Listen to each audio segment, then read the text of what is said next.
이제 실전이다. 23년 게이트 입학시험 지금부터 준비해야 합니다. 제대로 알고 준비하고 계신가요? 지금 애플트리에 다니는 아이들, 애플트리에 다니지 않더라도 게이트 입시를 준비한다면 게이트, C게이트에 대해 알아야 제대로 준비할 수 있겠죠? 이번 편은 게이트의 C게이트의 차이점에 대해 알아봅시다. 1. 중국어. 게이트는 영어만 집중, C게이트는 영어와 중국어를 동시에 중국어까지 배우는 것이 부담스러우시다면 게이트로, 중국어까지 접하게 하시려면 C게이트로. 2.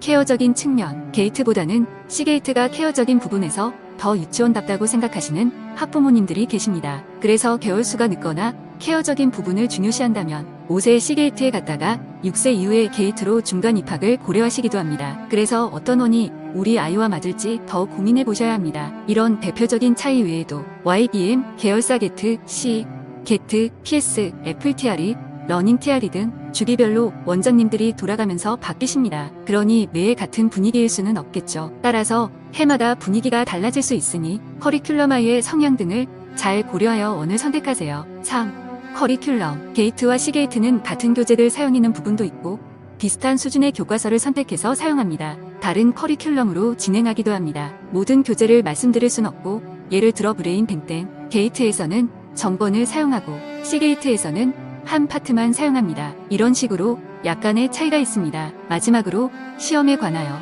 원래 시험은 게이트와 C게이트를 동시에 볼 수 있었는데요. 23년부터는 입시 정책이 바뀌었습니다. 이제는 합격하면 다른 곳은 시험을 볼 수 없게 되었습니다. 예전에는 학부모님들께서 C게이트 먼저 시험을 보시고 합격한 후에 또 게이트를 보는 식으로 도전하셨는데 이제 만약 C게이트에 합격하셨다면 게이트 시험을 또 볼 수 없게 되었습니다. 해마다 모집 요강이 달라질 수도 있어서 10월에 입학 절차 안내 사항을 꼭 확인하셔야 합니다. 그래서 지금은 무엇을 해야 하냐고요? 지금은 우선 아이의 실력과 태도에 집중할 때입니다. 실력이 되어야 입학시험을 볼 수 있습니다. 3월에는 어떻게 준비해야 하는지 다음 강의에서 월별로 입시 준비 방법을 간략하게 설명해 드릴 예정입니다. 사실 무엇보다 중요한 건 게이트나 C게이트에 들어가서 어떤 선생님을 만나느냐 입니다. 게이트와 C게이트는 커리큘럼이 매우 잘 되어 있어서 레벨적인 부분은 크게 차이가 나진 않아요. 게이트, C게이트에 입학해서도 간혹가다 원어민 선생님과 아이가 맞지 않을 수 있어요. 이럴 때 수업평가가 아이에 따라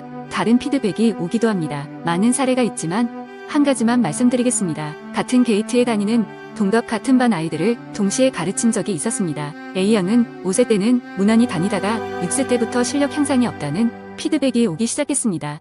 그런데 중간에 원어민 선생님이 바뀌시면서 피드백이 완전 180도 달라졌습니다. 매번 잘한다는 피드백으로요. 그 이후로도 실력이 쑥쑥 늘은 A양은 3점대 학원에 들어가서 잘 따라가고 있습니다. 그런데 A양과 같은 반이었던 B양은 달랐습니다. 이 아이는 반대로 선생님이 바뀌고 나서 영어를 더욱 힘들어했습니다. 그 적응 기간 동안 저와 함께하면서 힘들어하는 부분을 보완했고 그 덕에 그 시기를 잘 넘겨 졸업할 수 있었습니다. 이와 같이 똑같은 인풋이어도 다른 결과가 나올 수도 있습니다. 많은 아이들을 지도하면서 자주 보게 되는 사례입니다. 아이마다 성향이 다르다는 것을 같은 반 아이들을 지도할 때 크게 느껴요. 그렇기 때문에 한 아이만 키워보신 엄마들의 조언을 듣는 것보다 내 아이를 알고 충분한 전문가와 상담해 보시는 것 추천해드려요. 아직 3월이라 간략하게만 설명했어요. 계속해서 게이트와 C게이트 입시 전에 알려드려야 할 부분에 대해서 영상으로 찾아올게요. 다음에 또 만나요. 유용하게 보셨다면 구독, 알림 설정 부탁드려요.